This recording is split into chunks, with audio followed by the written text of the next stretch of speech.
अपनी मीठी बोली से पंछी को गीत सिखाए वो, उसकी आंख में आंसू आए तो बादल घिर जाते हैं, उससे मिलने चांद सितारे धरती पे आ जाते हैं। जिस दरिया में पाँव धरे पानी गुनगुना है, तुलसी के बारे में कुछ ऐसा सुना है। तुलसी मोरे अंगना, तुलसी मोरे अंगना। ससुराल वालों ने धोखा दिया तो उसको पराया कर दिया जाता है, सारे रिश्ते खत्म कर दिए जाते हैं। मेरे जानने वाले का आश्रम है, बहुत सुकून है वहाँ, वहीं लेकर के जा रहा हूँ।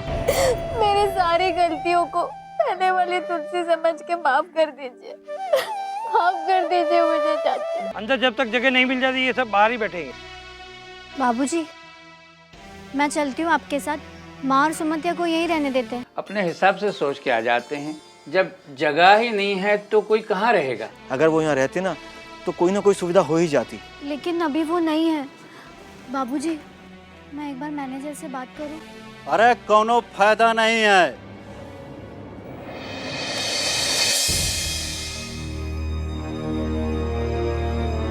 कहाँ से आए हैं आप? कौन है आप? अरे हम भी बस हपी की तरह एक इंसान है। कोई नाम आप भी तो होगा तुम्हारा? जी बिल्कुल है। सब लोग यहाँ प्यार से हमको बिरजू बुलाते हैं। अब आप हमारा हमसे नाम पूछेंगे, आप पूछें इसके पहले ही हम आपको बता ही देते हैं। देखिए, हम यहाँ पर लोगों के सर पर छत से लेके उनके पेट भरने तक की व्यवस्था करते हैं। लोग हर जगह से भले ही खाली हाथ निकलते हैं, लेकिन बिरजू के पास से कभी कोई खाली हाथ नहीं जाता। हमें भी कोई कमरा दिलवा देना। ये आपकी लड़की है? हाँ हाँ, ये मेरी बेटी है। प्रधान जी होते ना तो कोई दिक्कत नहीं आती। तो भैया, हमें भी कोई कमरा दिलवा देना, हमें उसकी बहुत जरूरत है। ठीक है, आप चलिए हमारे साथ, अभी कमरा दिलवा देते हैं। आइए।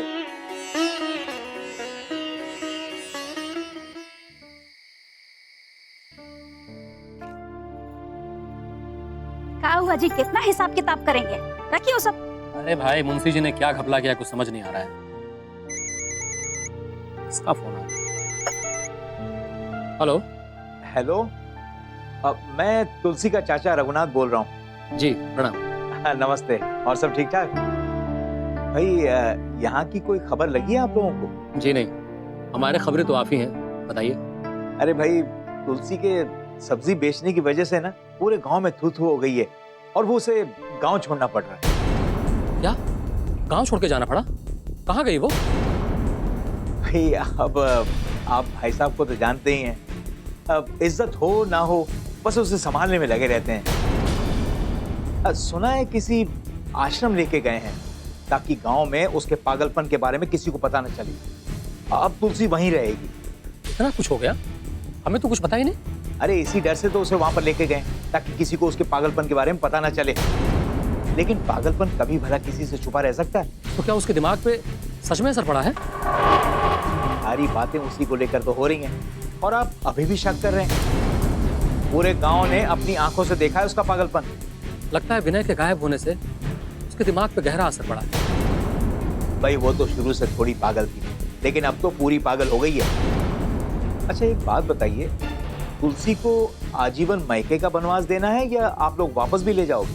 अरे इसमें लेकर आने की कौन सी बात है? केदार चाचा खुद ही उसे यहाँ से लेकर गए थे, जब चाहे पहुंचाते। आखिर ये उसका भी घर है। अजीब आदमी है। क्या हुआ जी? कौन चला गया गांव छोड़ के? तुलसी। तुलसी गांव छोड़ के चली गई? हाँ, पता चला है किसी आश्रम में रहने गई है। अरे बड़े अजीब आदमी ये लोग। उनके पास इतना भी दिमाग नहीं है क्या?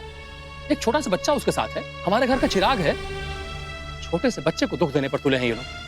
आपको उन लोगों का इतना फिक्र करने का कोई जरूरत नहीं। अरे अच्छा ही है ना आश्रम चली गई, उसके चक्कर में उसका बाप और भाई दिन रात घर की देहरी रोनते रहते हैं। उस पगलियों को अपने घर में रखना कौन चाहेगा? देखिए, विनय बाबू को ठीक होके आ जाने दीजिए, फिर वो जो ठीक समझेंगे करेंगे। आपको उन लोगों का इतना फिक्र करने का जरूरत नहीं है। अरे भाई, लेकिन आखिर वो इस घर की इज्जत है। हाँ, बिना इज्जत उज्जत के चक्कर में तो पड़ी है मैं। जानते हैं भैया जी उसे फूटी आंखों नहीं देखना चाहिए। अगर भैया जी को पता चल गया ना कि आप उसका इतना फिक्र कर रहे हैं तो भैया जी आपसे भी गुस्सा हो जाए। फिर करते रहिए अपना बिजनेस। लीजिए दूध पीजिए।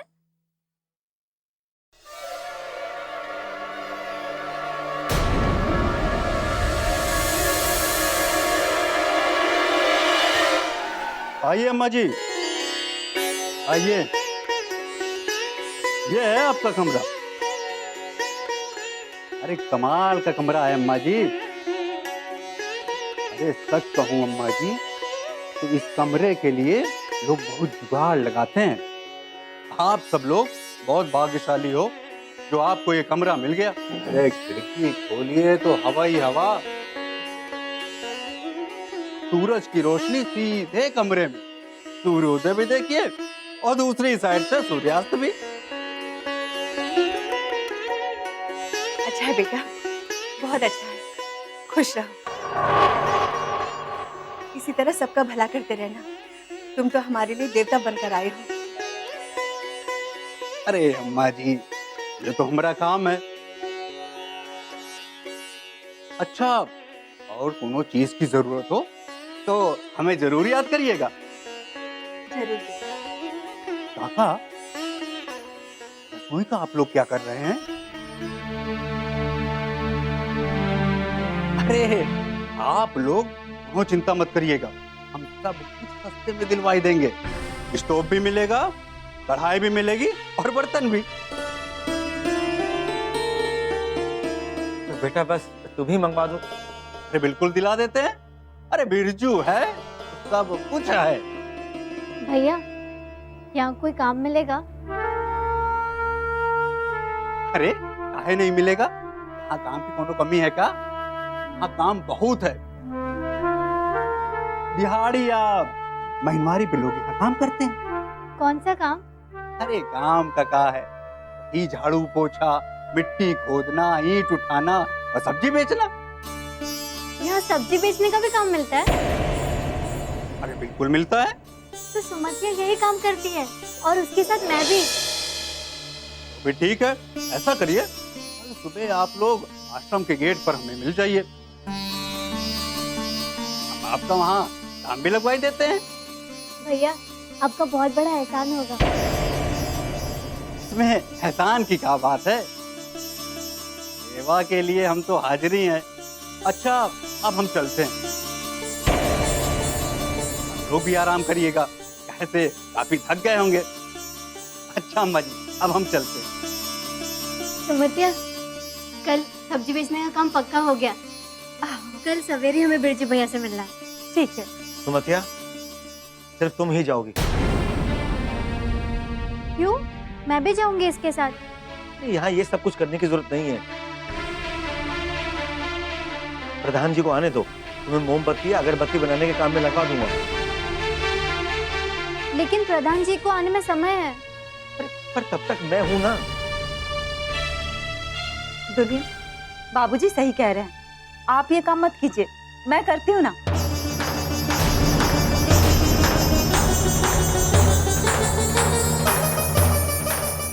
तुलसी मोरे अंगना, तुलसी मोरे अंगना।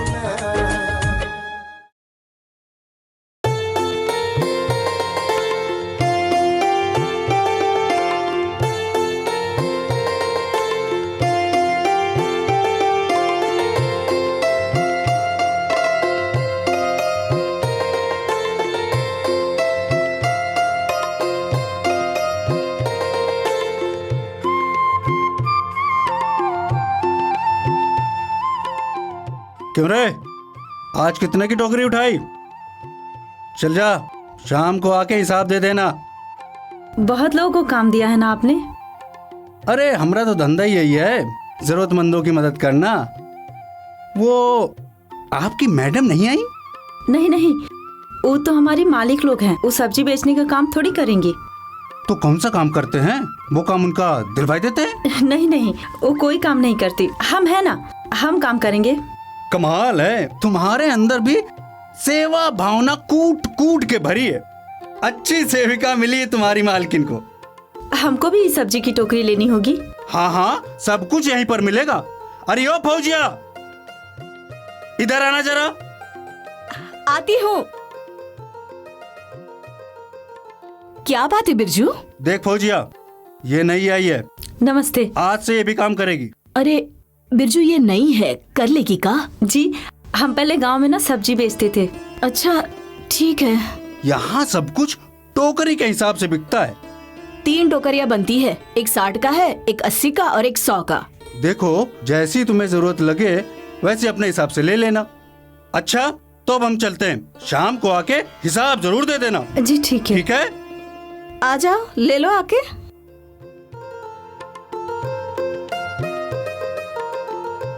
बताओ कौन सा टोकरी दे? ये 60 वाली। ये वाला?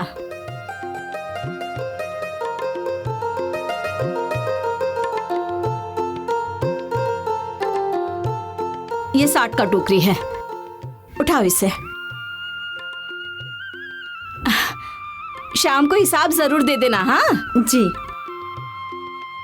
अरे ये बच्चा लोग। रुपए पैसे की चिंता तुम मत करो तुलसी, तुम्हारे बाबूजी गांव जाएंगे ना, वहां से पैसे लेकर आ जाएंगे। लेकिन माँ, बाबूजी कहाँ से लाएंगे? किसी ना किसी से कर्ज लेंगे या भैया से लेंगे, जो मैं बिल्कुल भी नहीं चाहती। और जब सुमतिया काम कर सकती है तो फिर मैं क्यों नहीं? सब काम सब लोग नहीं करते ना बेटा, इसी वजह से तो हम गांव छोड़कर यहाँ चले आए। अब यहाँ भी वही काम करने लगेंगे तो क्या फायदा? तेरे बाबूजी कुछ सोच समझ कर ही तुझे यहाँ लेकर आए हैं। माँ, सुमतिया दिन रात तक काम करेगी और मैं बैठे बैठे खाऊं? नहीं, ये मुझसे नहीं होगा। अरे बेटा, कुछ ही दिनों की तो बात है। इस आश्रम में तेरे लायक बहुत सारे काम हैं। ये सब्जी बेचना, मट्टी खोदना, ये सब काम हमारे परिवार की लड़कियों को शोभा नहीं देता। लेकिन माँ, यहाँ कौन देखने वाला है? बेटा फिर भी तुझे ये काम नहीं करना है बस। अरे तुलसी की माँ, ये लो, मैं दूध ले आया हूँ चाय बनाने के लिए। ए जी, समझाइए अपनी लाडली को, इसे सुमतिया से मोह हो गया है। ये कह रही है कि सुमतिया कमाएगी और हम बैठ के खाएंगे। अरे बेटा, हम उसका पैसा खाएंगे क्या? मैं हाकिम के पास जा रहा हूँ, वो तुम्हारा हर महीने का खर्चा देगा। अब उसके मौन व्रत रखने से मैं चुप तो नहीं बैठूंगा ना। तुम चिंता मत करो बेटा, तुम्हारे और कान्हा के लिए पैसे की कोई कमी नहीं रहेगी। बड़े भैया से बात करने की कोई जरूरत नहीं है, मुझे उन पर रत्ती भर का भी विश्वास नहीं है। अगर आप कुछ कर सकते हैं तो बाबूजी प्रयाग जाइए और साथी के बारे में पता कीजिए। इतने दिन हो गए और उनको कुछ भी पता नहीं चला है। और जब साथी लौट आएंगे तो ना मुझे भटकना पड़ेगा और ना ही कोई काम करना पड़ेगा। बस एक बार साथी और अम्मा जी आ जाए, फिर मैं और कान्हा उनके साथ ही घर चले जाएंगे। हाँ बेटा, बाबूजी जाएंगे, तू चिंता मत कर।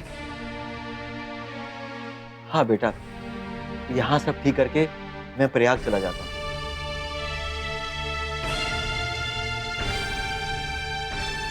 अरे शेखर, शेखर कहाँ हो? शेखर! अरे चाची जी आप मत।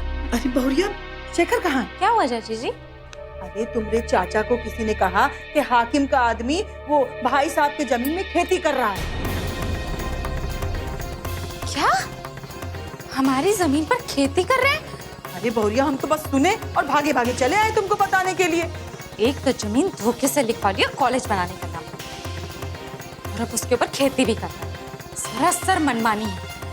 अरे बहुरिया, अब जमीन उसके नाम पे है, चाहे वो कॉलेज बनाए चाहे खेती करे, उसकी मर्जी। हाँ चाची जी, वो जमीन हाकिम सिंह के नाम पर नहीं है, वो जमीन तो तुलसी और विनय बाबू के नाम पर है। विनय बाबू का तो कोई अता पता है नहीं, और वो तुलसी, उसको भी उन्होंने घर से बेदखल कर दिया, तो ये मनमानी ही हुई ना। सुना आपने हाकिम सिंह की मनमानी? वहीं से आ रहा हूँ देखकर। तो कुछ किया क्यों नहीं आपने? क्या करूं? क्या करता मैं का मतलब? आपका खेत कोई और जोत रहा है, आप वहीं से आ रहे हैं और आपने कुछ किया भी नहीं, उनको रोका तक नहीं। अच्छा, किसी लायक छोड़ा है उन्होंने हमें? हाँ, जमीन हमारे नाम पर है क्या? तुलसी मोरे अंगना, तुलसी मोरे अंगना। अच्छा, किसी लायक छोड़ा है उन्होंने हमें? हाँ, जमीन हमारे नाम पर है क्या? जमीन हमारी है, लेकिन आप ना हाथ पे हाथ रख के बैठे रहिए, ठीक है? एक तो जमीन धोखे से कॉलेज के नाम पर लिखा लिया, अब उस पर खेती कर रहा है। वाह जी वाह, मनमानी की तो हद होती है। अरे मैं तो कहती हूँ तुम लोग को पुलिस में जाना चाहिए। हाँ हाँ, मैं तो कब से कह रही हूँ, एक बार कोर्ट कचहरी के चक्कर लगेंगे ना, उस हाकिम सिंह का घमंड ना अपने आप चूर चूर हो जाएगा। लेकिन चाची। अरे शेखर बेटा, अगर तुम लोग जल्दी कुछ नहीं करोगे ना तो सब हाथ से निकल जाएगा। अरे मैं तो कहती हूँ बुलाओ अपने बाबूजी को और एक धोखाधड़ी का केस करो।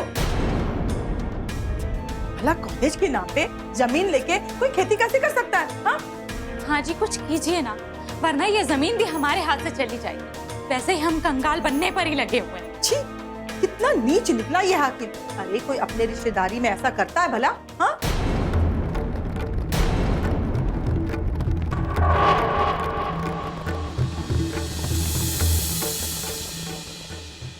ये ले फौजिया, 50 तेरे और 30 तेरे। चल फोट। ये 200 रुपए मेरे। सब्जी बेचने का गुण जानती हो, 60 की टोकरी पर 200 की कमाई, बहुत अच्छा है। कल से 100 की टोकरी लेकर जाना, और कमाई होगी। नहीं नहीं, हम ना धीरे धीरे बढ़ाएंगे। कल हम 80 वाली टोकरी लेके जाएंगे। जैसी तेरी मर्जी, बेचना तुझे। ये ले फौजिया, 60 तेरे और सुमितिया तेरे 40 रुपए। 40 रुपए? हाँ, सीधा सा हिसाब है। जितने की कमाई उसका 50% हमारा, और बाकी के जो 50% बचे उसमें सब्जी बेचने की टोकरी की कीमत, और जो बाकी बचा वो सब्जी बेचने वाले की मजूरी। लेकिन हमको तो ये सब पता नहीं था। अरे यहाँ तो सबको पता है, तू किसी से भी जाके पूछ ले। इससे अच्छा तो हम गांव में ही कमा लेते थे, रोज के 100 रुपए। यहाँ 200 कमाए तो सोचा 60 रुपए टोकरी के देके 120 अपने पास रख लेंगे और 20 रुपए आपको देंगे। भिखमंगा समझे हैं काम का? 20 रुपए की कीमत लगाती है हमारी। अरे तुम्हारे जैसे 50 लोग हैं हमारे पास सब्जी बेचने वाले, और कौनों की औकात नहीं कि हमारे पास चू करके बात कर सके। तेरी ये मजाल। अरे पकड़ अपने 40 रुपए, और कल टोकरा लेना है तो आ जाना। तुम्हारे जैसे बहुत सब्जी बेचने वाले हैं हमारे पास। 2 टके की औकात नहीं, और हमें चलिए हिसाब बताने।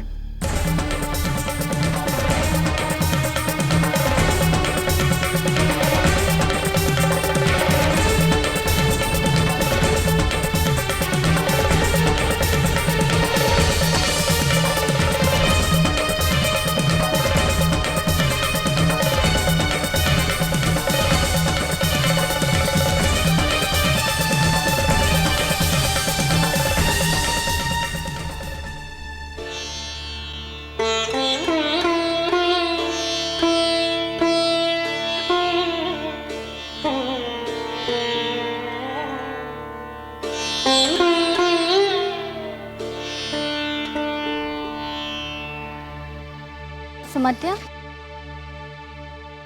तुम आ गई? सारी सब्जी बेच दी?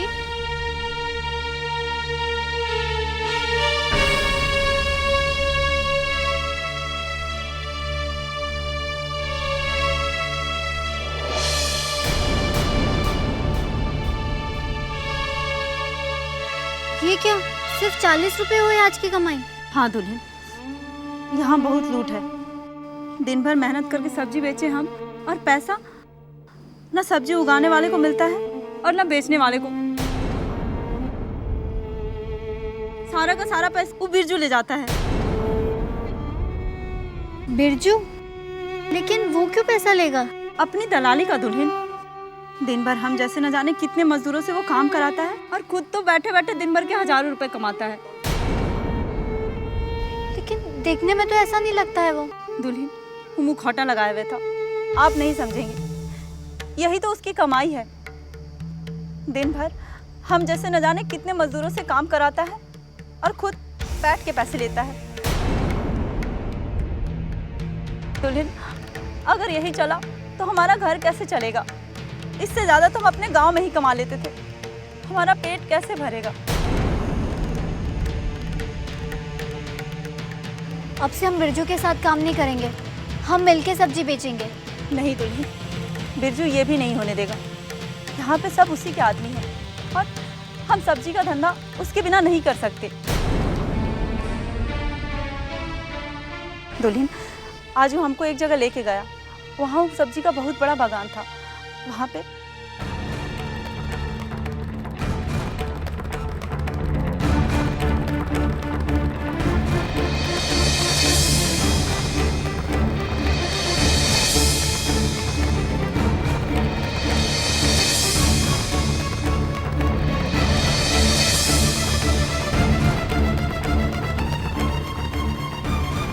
अगर रोज का 100 रुपये नहीं कमाए तो क्या कमाए?